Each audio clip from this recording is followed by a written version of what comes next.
Olá, bem-vindos ao Cantinho da História.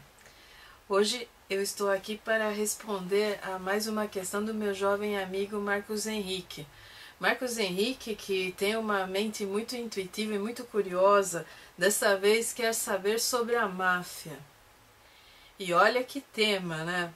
Porque é um tema que foge bastante à historiografia tradicional, é um tema que é muito mais moderno e que tem a ver mais com a sociologia, a antropologia e até com a criminalística do que com a história. Mas vamos ver o que a gente pode resolver, né? Como é que a gente pode abordar esse tema de uma maneira histórica. A referência principal, é claro, é a Cosa Nostra, que é a máfia siciliana. Embora hoje se use o termo máfia para enquadrar vários tipos de estruturas ligadas por juramentos de lealdade, então você tem as tríades chinesas, a Yakuza japonesa, tem as máfias da Albânia, da Rússia. Existe uma grande variedade de organizações criminosas que recorrem a essa estrutura mafiosa. Mas a máfia, como a gente conhece e como o cinema glamourizou, é a máfia siciliana, que é a Cosa Nostra, que também não é a única máfia da Itália. Você tem a Camorra, que é a máfia napolitana, tem a máfia calabresa, que vai passar o nome aqui embaixo, porque eu nem me atrevo a pronunciar o dialeto calabrês. Então a gente pode começar se aproximando pensando um pouco na história da Itália, porque a Itália, como a gente conhece, a bota com todos os suas regiões muito bem definidas gastronomicamente, literariamente e até em termos turísticos, essa Itália que a gente conhece é um fenômeno recente, ela data de meados do século XIX. Antes da unificação, a Itália era uma colcha de retalhos, era um conjunto de reinos, principados, condados e todo tipo de pequenas cidades, estado ou regiões que vivia sob o jugo do Império Austro-Húngaro. E quando não era o imperador que mandava, era o Papa que estendia sua área de influência para esses pequenos núcleos italianos. O que acontece? Existe toda eu não chamaria de mitologia, mas as pessoas datam as raízes da máfia próximo à Idade Média, quando havia todo aquele sistema feudal de vassalagem, em que havia um grande senhor, os pequenos terratenentes e os camponeses, e havia muita disputa pelas terras comunais, aquelas terras que as pessoas das comunas teriam como direito cultivar. Quando os pequenos e grandes terratenentes começaram a se apossar das terras públicas, havia que criar algum tipo de mecanismo de defesa para os camponeses. E aí começaram a surgir as máfias, as chamadas famílias.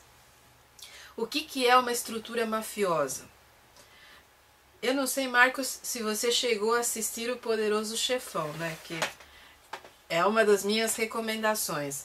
Além de ser um dos melhores filmes do Coppola, que eu acho que bate de longe Apocalipse Now, é um primor de interpretação do Marlon Brando, do Al Pacino, do Robert Duvall.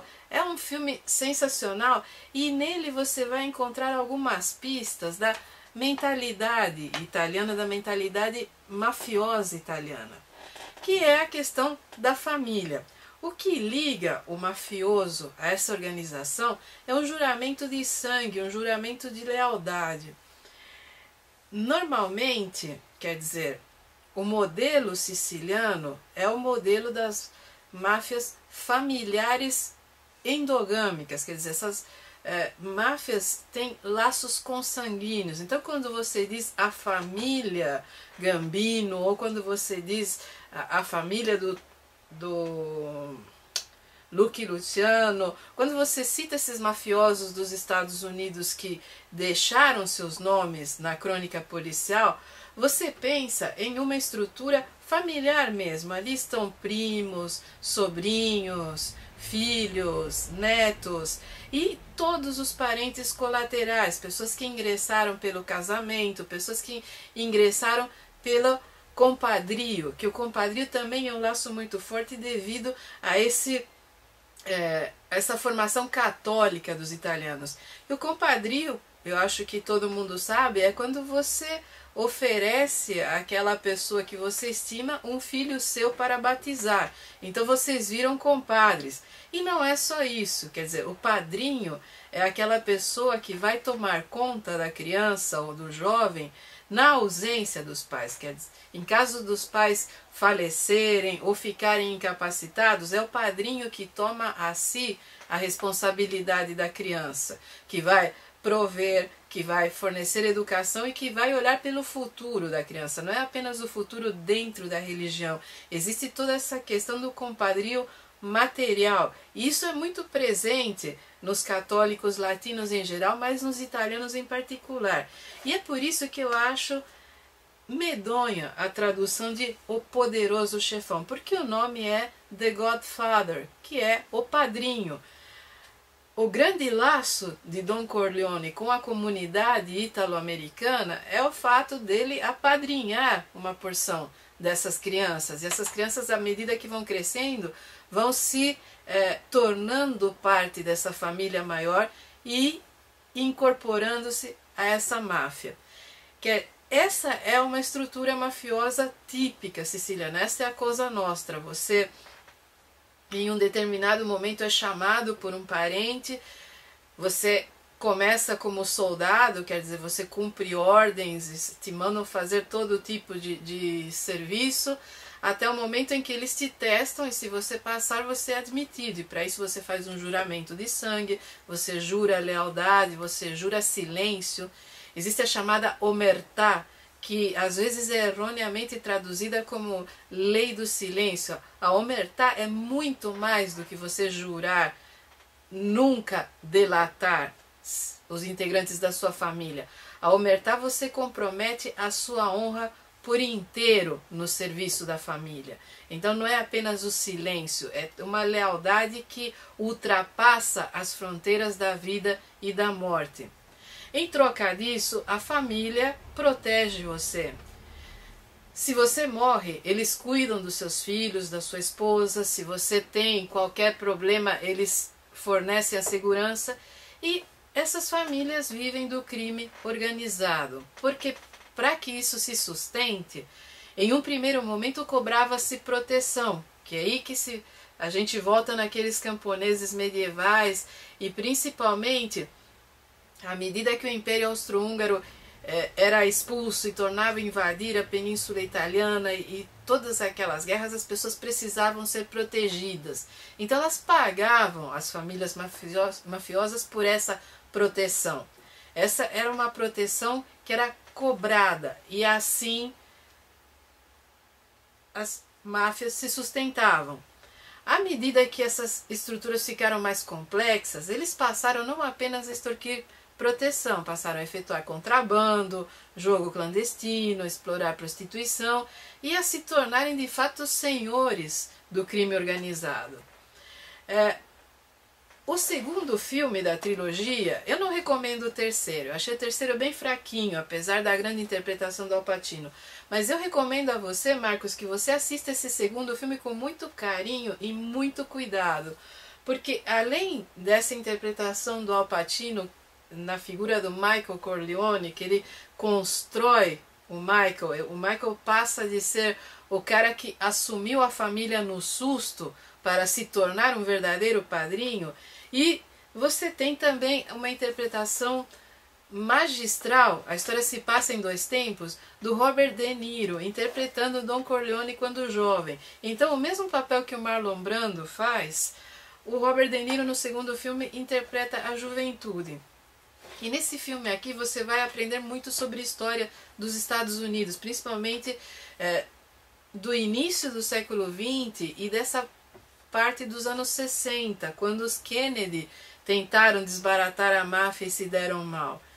Então, você vai perceber que na história dos Estados Unidos, principalmente de Nova York e Las Vegas, a máfia está extremamente envolvida. A máfia está envolvida na Revolução Cubana, porque um dos motivos dos cubanos terem tomado armas é porque a máfia mandava e desmandava em Cuba. Cuba era o que eles chamavam de um garito, um grande bordel a céu aberto no Caribe, onde se lavava dinheiro e onde se realizava todo tipo de negócios escusos.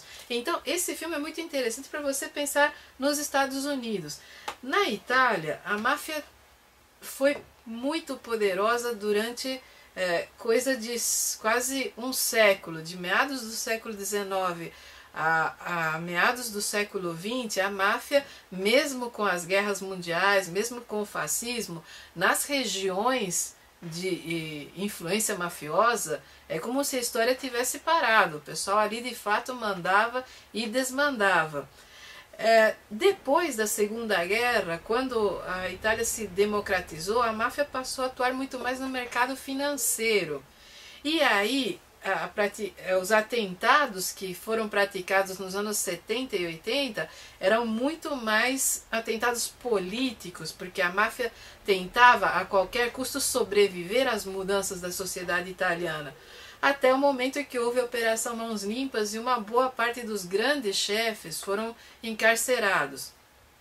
O que não significa que a máfia acabou. Essa é uma história que a gente ainda vai levar décadas para avaliar o verdadeiro impacto da Operação Mãos Limpas. O que interessa agora, e eu acho que essa é a sua curiosidade principal, é conhecer um pouco também, não é só essa parte histórica, essa parte sociológica. Existem alguns fenômenos que são essencialmente mafiosos. Por exemplo, não só na Sicília, não só em Nápoles ou na Calábria. A palavra vendetta, que é uma palavra que ficou na moda ultimamente, significa vingança. E é um dos pilares da vida mafiosa. Por quê? Porque todo crime de sangue se paga com sangue. Se eu matei o seu pai, você vem e me mata. E o crime morre aí. Mas se eu matei o seu pai e ao invés de você matar, você mata o meu pai ou o meu filho, aí você derramou sangue inocente, de certa forma. E eu tenho o direito de vingar. E nessas idas e vindas, as pessoas ficam décadas se matando. As guerras mafiosas não acontecem só por domínio territorial, não acontecem só por dinheiro. Engana-se quem pensa que a questão da máfia é apenas dinheiro. A máfia italiana, em geral, não só a Cosa Nostra, mas todas essas formas de máfia, elas são difíceis de desbaratar, porque o conceito de honra que está arraigado não só na omertà, mas na própria ideia da vendetta, é algo visceral, é algo ancestral, eu diria até atávico. E se você acha que tudo isso é palavrão, eu não vou te mandar para o dicionário. O que eu estou dizendo para você é que existe um instinto primitivo no ser humano de derramar sangue para vingar ofensas. Em todas as sociedades primitivas que você encontrar, você vai encontrar essa questão do olho por olho, dente por dente. Está até na Bíblia, mão por mão, pé por pé. Quer dizer, você sempre pune o crime na mesma medida da ofensa cometida. E para a máfia, isso não é só um axioma, uma lei. Isso é a própria essência da vida. Então, o que você tem, normalmente, é que as famílias entram em guerra, às vezes porque um fulano engravidou a filha do outro. Eles podiam até estar apaixonados, mas foi feito um crime de honra. E Hoje, ou de uns tempos para cá, quando isso acontece, você vai no cartório, leva e faz o cara assumir a criança. Mas no século XIX, na primeira metade do século XX, isso dava a morte. É aquela coisa, o cara ia com a espingarda. Existe, eu não sei se a sua família tem algum italiano, mas nós que somos ítalo-descendentes, todos nós sabemos, quando nasce uma menina na família, sempre tem algum engraçadinho que fala pro pai: aí, você já comprou a Lupara? Lupara é um tipo de pistola siciliana que é para esse tipo de crime. O pai já compra e é para vigiar as filhas. Se o cara chegar perto ou acontecer qualquer coisa que não deveria ter acontecido, mata-se o infeliz, porque é melhor uma filha viúva que uma filha desonrada. E muitas vinganças começam com coisas simples assim, outras começam com brigas de vizinhos. Não é só a parte italiana que tem esse tipo de mentalidade. Existe a Córcega. A Córcega hoje é possessão francesa, mas a Córcega esteve na área de influência da Itália durante muito tempo, e tanto que os corsos, embora sejam raivosamente independentes e não queiram pertencer nem à França nem à Itália, eles têm muito mais em comum com a Itália do que com a França. E não sei se você já leu O Conde de Monte Cristo, mas existe lá um personagem muito interessante que é o Corso Bertuccio. E o Corso Bertuccio está até o pescoço numa vendetta corsa medonha. Então você encontra essas referências na literatura, você encontra no cinema. É um tema interessante, mas é um tema moderno, é um tema que foi construído a partir principalmente dos anos 20 e 30 na literatura e no cinema norte-americano. Você começa com a história do Al Capone, que se tornou manchete nos jornais e virou ele por si só um personagem, e a partir daí os gangsters, a máfia vão se tornando parte do imaginário de Chicago e de Nova York. Existe a máfia judia do Rothstein, do Meyer Lansky. Existem variações nesse tema. Eu recomendo a você esses dois aqui que são imperdíveis, são clássicos da história do cinema, são filmes irrepreensíveis do ponto de vista de fotografia, de arte, trilha sonora, interpretação dos atores. Só tem gente boa nesses filmes, inclusive aqui nesse segundo tem o Lee Strasberg, que é o fundador do Actors Studio, e que ele faz o papel do mafioso judeu velhinho numa interpretação impecável. Então, eu recomendo vivamente esses dois. E recomendo também que você leia o livro O Padrinho, O Poderoso Chefão, que é do Mário Puzo. Mário Puzo, que é um escritor de best-sellers e que ele, inclusive, ajudou Coppola nos roteiros. Então, eu recomendo que você leia o Puzo, recomendo que você veja os filmes, e também, se você tiver acesso, existe um filme do Martin Scorsese que chama Os Bons Companheiros, que também dá uma boa... O Scorsese não tem a visão romântica do Coppola. Os filmes do Coppola são lindos, eles têm uma fotografia filtrada, nostálgica, todo um clima que deixa a máfia como se você estivesse vendo seus tios, seus avós, que traz esse pessoal para a sua intimidade. O filme do Scorsese não é assim. Os Bons Companheiros é um filme duro, é um filme cruel, cru, muitas vezes.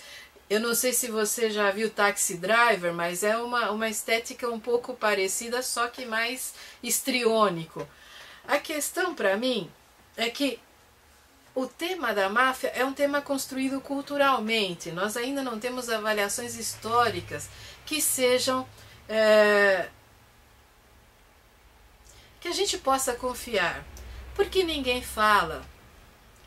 Se você vai a um arquivo italiano, você vai encontrar processos, você vai encontrar, mas você não vai encontrar ninguém falando, você não consegue fazer uma história oral da máfia, porque se você falar, você está morto. Existe uma lei do silêncio muito além da omertà, existe a lei do silêncio para as pessoas comuns na Itália. Quando se trata da máfia, cada um cuida de sua vida e ninguém olha para o lado ou ninguém fala. Então é muito difícil para que o historiador ou o cronista consiga recuperar essas histórias. É muito difícil até para que a justiça consiga condenar os mafiosos, porque não há testemunhas. Quer dizer, quando as testemunhas não foram sistematicamente eliminadas, as pessoas se recusam a falar, porque têm medo. Então, é muito difícil para o historiador dimensionar esse tipo de tema.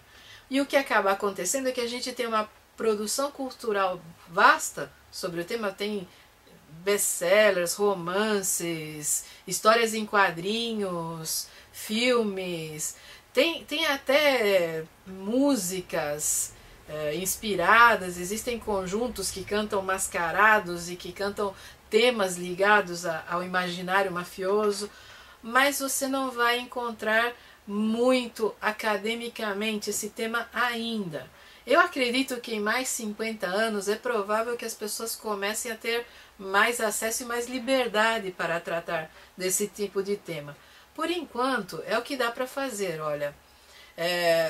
Pesquisa sobre Vendetta, pesquisa sobre as regiões da Itália, porque as regiões da Itália são, mesmo agora com a Itália unificada, cada região tem seu dialeto, sua culinária, seus costumes diferenciados. Isso vai te dar uma noção de por que as máfias italianas são diferentes uma da outra.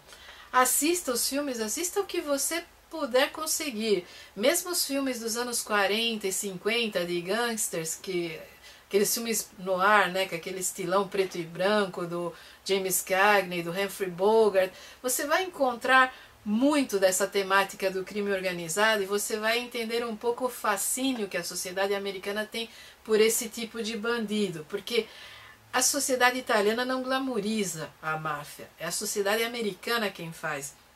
E como todos nós somos consumidores de objetos culturais produzidos nos Estados Unidos, acabamos por tabela consumindo esse mito todo e esse glamour. Então, basicamente é isso. Assista os dois do Poderoso Chefão, assista Os Bons Companheiros. Se você encontrar o livro para ler, leia, pesquise por aí, vai para a internet, divirta-se procurando. E o teu vídeo sobre a Idade Média eu vou ficar te devendo para daqui umas 2 semanas, porque antes eu vou responder a questão do Vinícius sobre o livro do Paul Veyne, como se escreve a história. Então, qualquer outra dúvida que você tiver, manda que eu respondo.